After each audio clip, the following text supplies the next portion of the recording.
Thank you, Jan and Greg. My name's Jane Millichip. I'm the CEO of BAFTA, and I'm here to chair the first panel of the day. We've got a nice small subject, the reinvention of the streaming model, and we have 35 minutes to do it, so I thought we could tackle geopolitical meltdown while we're at it. I'd like to introduce our very brave and wonderful panellists. Chris Bird, Managing Director of Prime Video UK, Suja Khan, CEO Arqiva, Richard Hulton, Managing Director Roku, and Andrew Giorgio, President and MD Warner Brothers Discovery UK and Ireland and WBD Sports Europe. Welcome to the panellists. Thank you. Have you got enough seats? Yeah, that's right. Welcome aboard. Now, this is such a broad subject, and you represent myriad in different parts of the industry. So I don't normally do this on a panel, especially when we've got 35 very short minutes. But in one sentence, would you each please explain you and your business in the context of the streaming world? Chris. So my name is Chris Bird. I'm the Managing Director of Prime Video here in the UK. Prime Video broadly is a video entertainment destination. We provide access to video content for our customers through a number of different means: subscription video on demand, transactional video on demand. We offer third-party channels for customers to subscribe to, and we offer free and ad-funded content as well. Thank you. Suja. CEO of Arqiva. I think, if you like, we're probably the DHL of broadcast TV and radio. We make sure that content gets from the broadcasters to the platforms and destination. We provide, take content to the likes of SVOD players like Amazon Prime. But really, the thing that we excel at is live content. That's the sort of 40 seconds express delivery that we need to be able to deliver, and doing that resiliently and so on. And we take content to about 60 countries around the world, so it's not just UK. Thank you. Richard Hulton, responsible for Roku's UK business. I think justifiably Roku can claim pioneering streaming to the television. About nearly half of US broadband households have a Roku device, an extraordinary statistics while we're trading big numbers. And think of Roku as being the operating system for your television. And Andrew Giorgio, I run our business here in the UK and Ireland. Discovery Plus is the streaming home for our business at the moment here. Real-life entertainment, unscripted content, and premium sport, obviously a precursor to the launch of Max, hopefully in 2026. Thank you, and thank you for being brief. The SVOD business model is and has changed with more bundling, again, a development towards ad tiers, crackdown on password sharing. What developments are we going to see next, and what is the best thing for the consumer? I'm going to go to you first, Richard. So I think it's a wonderful moment to be a TV viewer. You've just heard from Jan and Greg all the amazing content that's out there.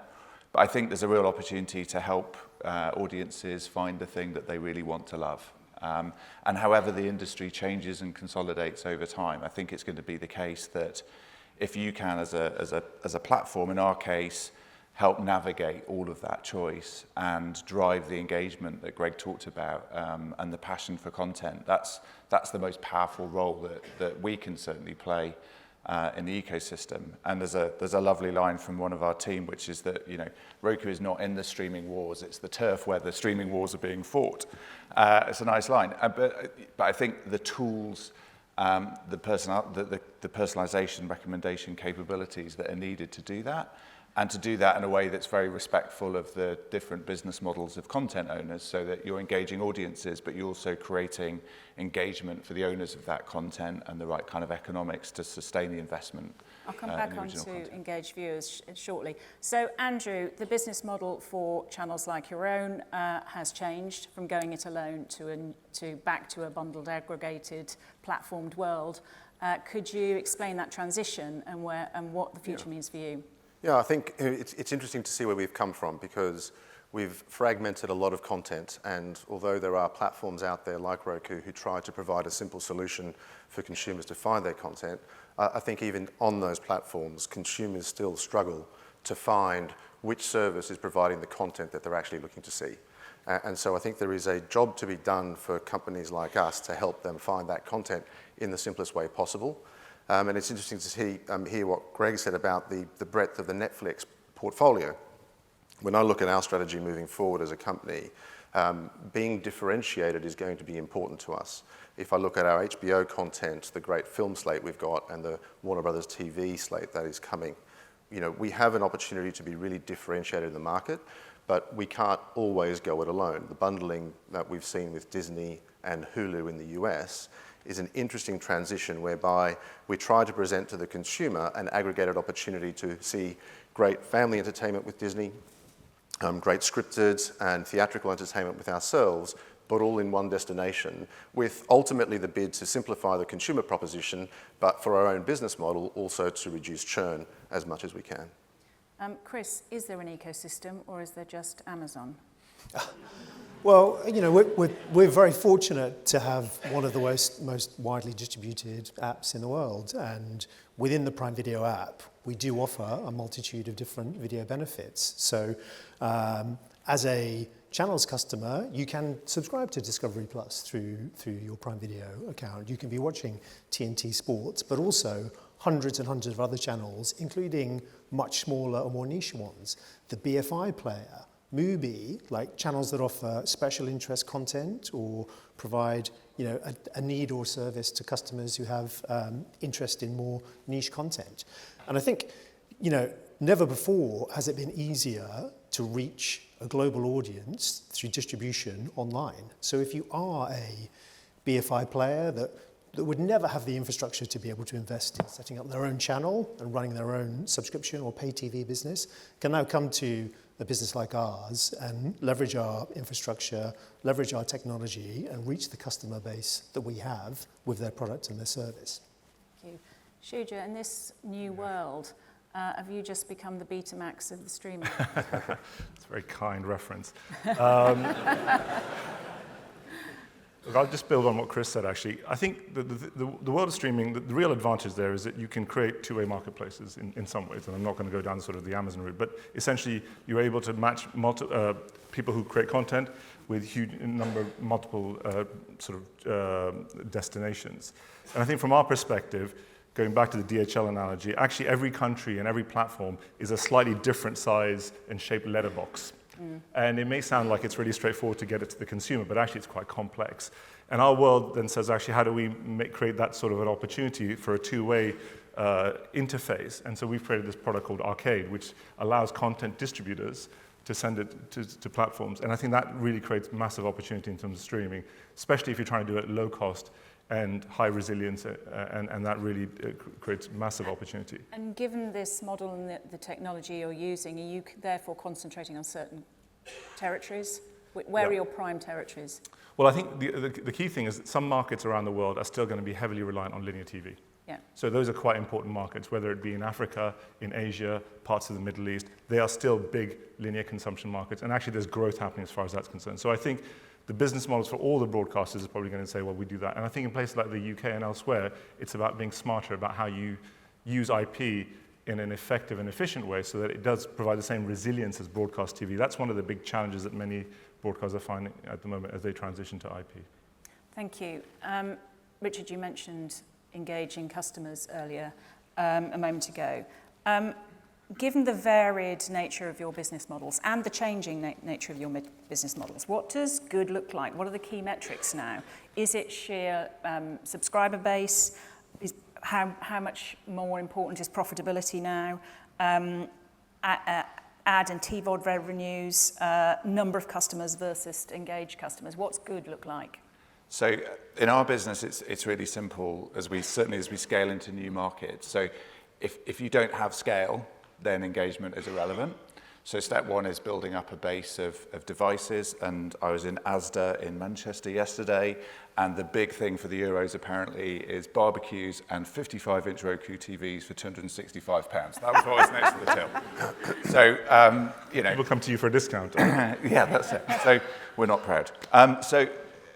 For us achieving scale in the UK, working with device partners, becoming the number 2-3 OS, which is kind of where we were bouncing around before Christmas last year, that's the first priority. And then, as you say, then it's all about engagement, because without engagement, there's no monetization.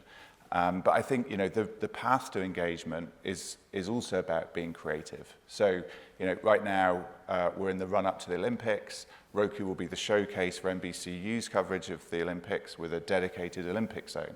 So NBC have all the rights, but they've come to us to package that as part of our home screen.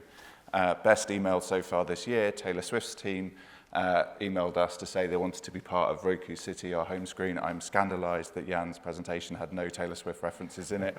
There must be some sort of IP issue. But,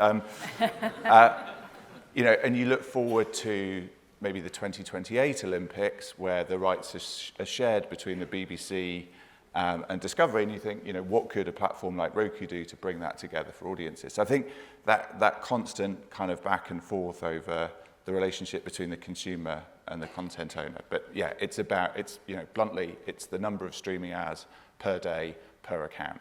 Get there on the back of good scale, and then you have a business model.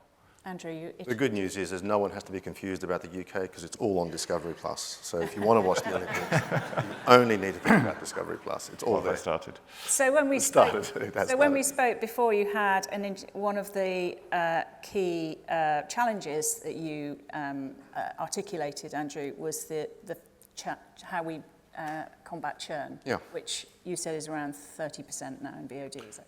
No, the 30% number is what I call SVOD cycling. What we're seeing in the marketplace is, and Netflix is probably the mainstay of the streaming bundle, if you like, of consumers. What we are starting to see is what we call kind of SVOD churn, and people cycling in and out of SVOD services at an increasing rate, reaching 30% of the SVOD market now. So that phenomenon in the UK and in other markets is a huge cost to business, and reducing that churn, increasing engagement, and reducing the cost of win-backs in particular is something that we all need to focus on. And that compromise is more value to you than the compromise of partnering, you said? Well, the question is, the bundling opportunity provides better lifetime value, and what is the price you're willing to pay for better lifetime value? If I look at the history of where we are in the streaming evolution, and we should remember this is still early days in the streaming world, it was subscriber growth almost at any cost. And I think we've moved smartly away from that kind of phenomenon. Scale is still important, but profitable, responsible growth with responsible spending on content is starting to become much more important. Price as a lever not to drive scale at all costs is now being implemented rationally within the marketplace. And bundling, simplifying the consumer proposition, reducing churn, are key themes that we're seeing in terms of now and into the future. So that for me is an area of extreme focus for our business. There is no doubt. But they are all ingredients into the ultimate objective, which is how do we get to a scaled global streaming business that is profitable both in terms of EBITDA and cash flow. And as a business, we've said by the end of next year, we are $1 billion profitable with 125 million plus subscribers. So we have a high degree of confidence that our journey from subscribers at all costs to a profitable streaming business is well on the way. So with the streamer move towards ad revenue, are we seeing the competition return to competition over share rather than subscriber base? And does this affect your commissioning choices, Chris? I mean, I think the amazing thing in the last couple of years is seeing services move to ad-supported. It is a great opportunity for customers to access content at a lower cost. And I think just going back to the last point around what are the metrics that you care about. I mean, Amazon, the most important metric for us is customer satisfaction. We're a deeply customer-obsessed business, and we know if we can keep our customers happy, they will continue to be engaged with our service and our product, and that will drive all of the other functions that we care about. In terms of keeping customers happy, we realise that challenging times in the UK economy in the last 12 months, we focused on providing value, choice, convenience. At Prime, we've only adjusted our prices once in the last 8 years, and we really obsess over ensuring we provide the best value we can to our customers. TVOD content available at a low cost, channels available on a flexible basis. So providing customers with flexibility to choose the services that they want, and if they choose to have an ad-supported service, great. If they don't like ads, they can pay extra and buy out. But so far, we're seeing huge adoption to our ad-supported service. Customers seem happy with the levels of the ad loads that we're providing and the targeting and mix of adverts that they're seeing. So the recent survey on the States particularly showed that customer needs and wants, desirable shows came out top with 35%, binge viewing, opportunity to binge view 34%, on demand, easy on demand 31%, no ads 23%, just broad entertainment 21%, and having original content came out at 19%. That seemed like a relatively low number. I come from a content background, I would say that. It feels like a low number. How does that work in your world in terms of what you know of your customers and what is important to them? Well, certainly, content is always king in our business, and having, differentiated, exciting, exclusive content is always going to drive those water cooler moments. We're investing massively in original content and new film and TV series. Particularly excited here in the UK that we're pulling so much inward investment to support the UK film and TV sector. We're producing Amazon's biggest show, potentially one of the biggest shows of all time here in the UK right now, Lord of the Rings, Rings of Power. And shows that are as big and bold and IP-driven and expansive as Rings of Power are generating huge interest around the world for us. It's still our number one most streamed first season of any TV show ever. Thank you. Well, thank you for bringing us on. And can I just... Yeah, of course, yeah. I've spent, before I was at Archive, I spent over a decade bundling content and retailing it. It's a hard gig, right? And I think the point you're making is absolutely spot on. You spend all your time thinking about what's the cost of acquiring a subscriber, how to reduce people leaving. And I think that's where the industry's at. They've obviously, as I hear on this panel, everyone's focused around trying to drive as much profitability. And I did the deal with Netflix at Virgin Media when we did our first soft bundle in 2012. So it's not a new phenomena. Lots of people have done it since. I think there will definitely be a period where people will start to rationalize content. I don't think it's sustainable, given that that is the big elephant in the room. And I think the irony is, I said before, streaming is one of those great technologies where you can do many to many. Yeah. But what's actually happening is you've got fewer and fewer to many. We heard it earlier today about commissioning decisions being made centrally and having an impact in terms of determining it. And I get the fact that some is more localized content, but in proportion to what it was in the linear world, it's consolidating in terms of decision-making around content. I think over time, and the issue you have with the soft bundling is you've got these walled gardens, you bundle them together and you price it at a discount. I get it, that makes sense. From a proposition, it reduces churn. The problem is nobody's really sharing the data of performance of the content. So when I was doing the deal with Netflix, they would not share that information. I suspect you'll probably say the same in terms of any kind of platform owners. That drives an inefficiency, ultimately the matching of what consumers want and the price they're paying, and that will drive a bit of a shakeout in the market. I think that's just the reality of how this is going to play out, I suppose. There will be some winners, some will say retailers, some will say wholesalers, some have a mixed distribution model, but there will definitely be a shakeout. I can't imagine that content's just going to people are going to keep spending more and more on content. That's my kind of controversial view. I suspect I'm contrary. Do you have a response? I don't think it's controversial. I mean, I think if you look at the streaming bundle that we've pulled together in the US, that is more than a soft bundle in the sense that the buy flows that are created on each of our products will include the bundle for every buyer that comes onto the platform versus I think what you've seen in other examples in the US where you might have a distributor aggregating a few SVOD services and making an offer to their base. So this is a little bit different to that. But the other bundle that we've pulled together in the US is the sports bundle, the platform called View, which will bring together Fox Sports, ESPN, and TNT, and all of our collective premium sports rights in the US market. And that will be on a single platform where you will get view across performance to the different portfolios from each of those partners. So there are different, I think, deeper, more collaborative experiments being done across the world to actually find the best way to unlock the challenges of what you're saying, which is how do we, unlike Video Prime and Roku, where it all happens on their platform, it doesn't all happen on our platform. So we are somehow handicapped a little bit in these bundles about how we maximize the statistics that we see, the information that we get to minimize churn and maximize engagement. Thank you. I'd like to bring us to the UK. One of you mentioned the UK market. When we spoke before this panel, you all expressed admiration for the skills base in the UK, particularly content creation. We also know that the UK production sector in the UK has been supported and fostered for decades by the PSBs. UK PSBs are facing considerable headwinds. They've just about weathered the transition to, well, actually they've done it rather well, transition to VOD.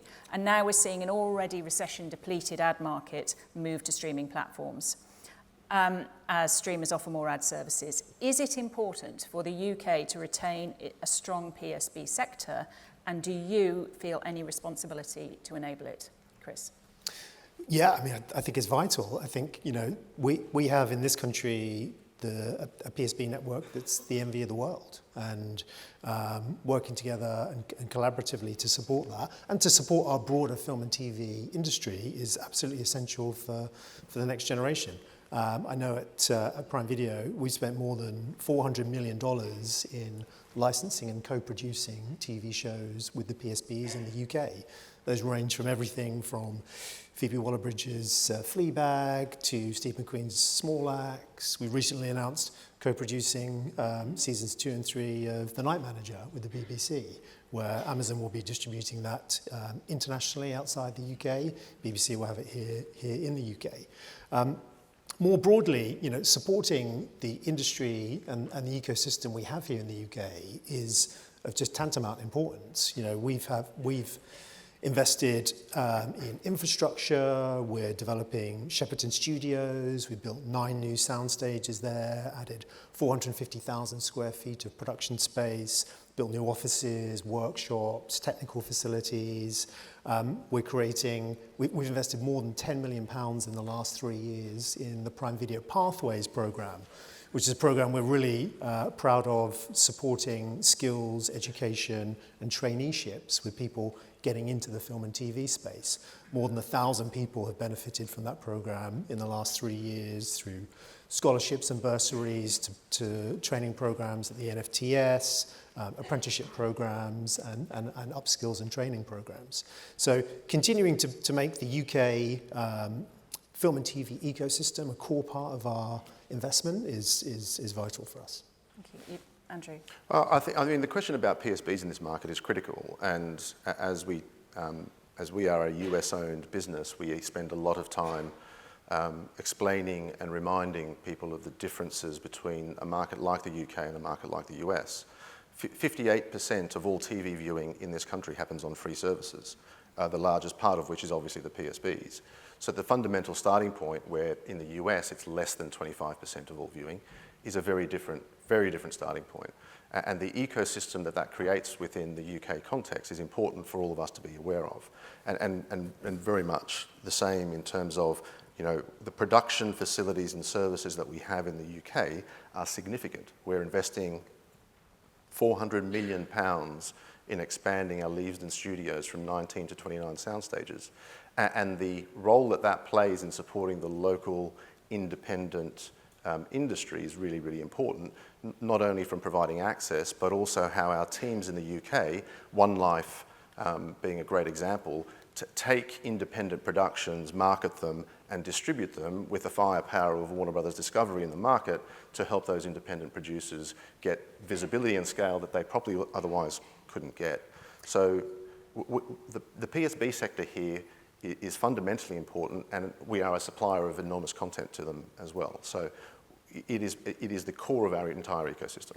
Undoubtedly, there's significant investment in studios at the moment, and as you've both said, in programme partnerships, etc. The UK content market has been built on an IP basis for decades, in which there is a share of back-end revenues, distribution, the long tail, as it was once known. I think it's been docked recently. With the introduction of the streamer services and work for hire, Are we seeing an end to, and what's the long-term impact on UK Film and TV PLC? Is the UK ultimately, whilst invested in terms of infrastructure, becoming a work for hire for US market? Can I comment from a technology point of view? Because I think the content sure. story is the same. I mean, I think there's a whole group of people standing there about to talk about the importance of PSB content, so I can't really better that. But what I will say is that it is the gold standard globally. So when we go and speak to global partners, it gives us the right to have a conversation from a technology perspective. The problem we're having is that actually there's not that many jobs for people who are in the technology sector. And I suspect it's similar on the content side of things. You know, when we go and recruit, we've only recruited about 20 to 25 people. We've got about 100 applicants per job when it comes to these types of technologies. So there's a huge amount of demand. Unfortunately, many of them are going to become management consultants. Credible career there it is. I start off as one. We want, no problem. That's my plug for Deloitte. But I think, you know, but it is important to make sure that we have the vibrant sector that's locally managed and invested in. And I think obviously having the PAL base shifting elsewhere is a problem. I can take it from a technology perspective. I suspect the same issue resides in terms of content. For the long tail of talent as well, I suspect, and especially the new people coming through the system, they're going to go off and do something else. So Richard, do you think, sorry, go ahead. Well, I'm not entirely sure that I would agree. I would see, I've seen at Amazon over the last 10 years, huge growth in technology roles in the film and TV space. You know, we have over 1,500 engineers in the UK right here building out film and TV streaming technology that serves the whole world.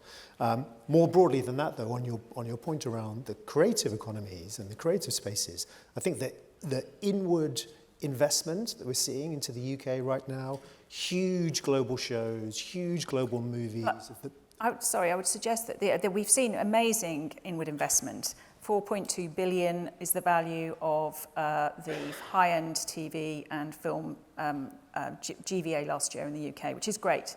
76% of it is inward investment, which is, on one level, a really great number. But does that mean we are now we are sleepwalking into a weak domestic production sector in the UK, because this is such a fundamental change to the business model? We're talking about your evolving business model, but it's what your evolving business model does to everyone else that I'm now interested in exploring. Yeah, I mean, so from a Roku perspective, you know, we would probably look at the profile of content investment in the UK, and in the US our business is ad funded. You know, we have the Roku channel. Actually, it takes formats like Bake Off and makes them a hit.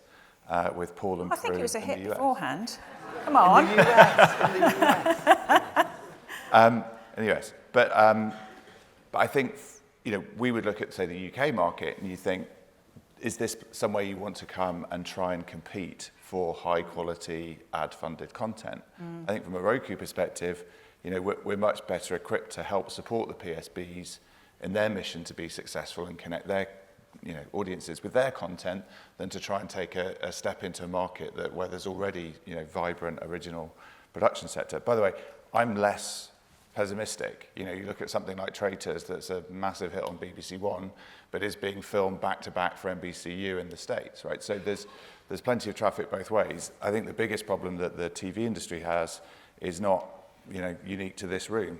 A few quarters of lower inflation, lower interest rates, and higher growth, and a lot of things would take care of themselves. But I think insofar as the streamers can help, beyond the sort of structural issues in the economy, it is about, not just tools and capabilities for connecting consumers with content. I think it's a huge transition from a world where content was, all about, billboards and the first in break trail in Downton at 9 o'clock in the evening to, a new set of tools where you do have to rely on platforms to help you find audiences, and that's a big leap.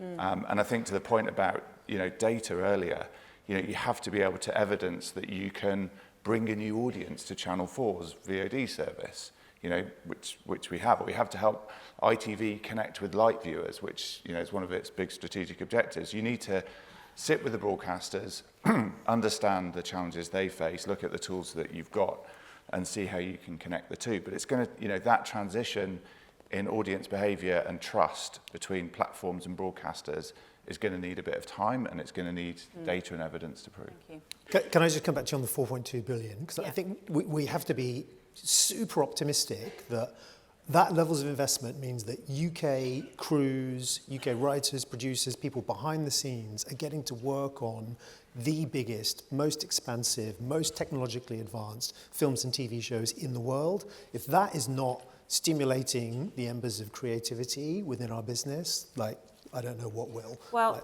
I think we do have a skill shortage, and that's the point, I think. I think the focus has to be on the pipeline of skills that's coming into the industry and making sure companies like us who do invest an enormous amount into production here in the UK don't price local studios and local productions out of the market. Yeah. But that, I think, is our responsibility to help in the pipeline of talent that's coming through to more than service the multiplicity of demand that exists.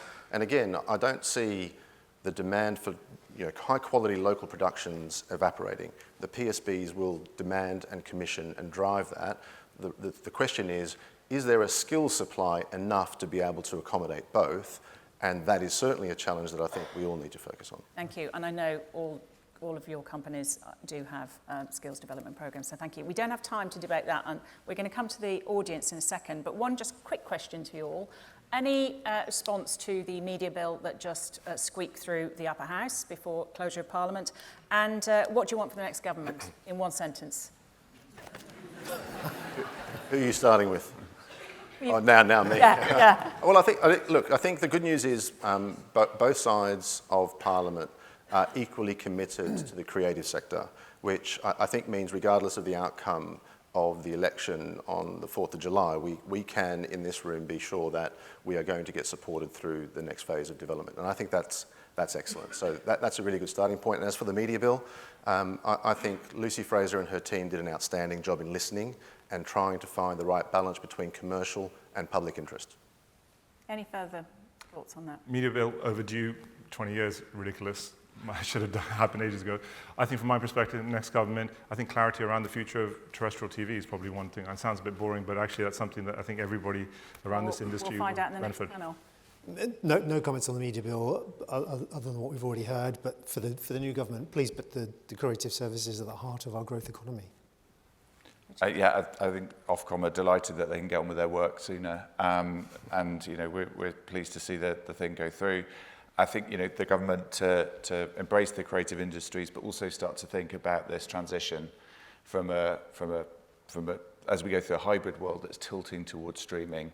What does that mean, and how do we keep a level playing field for platforms, broadcasters, and everyone in the ecology?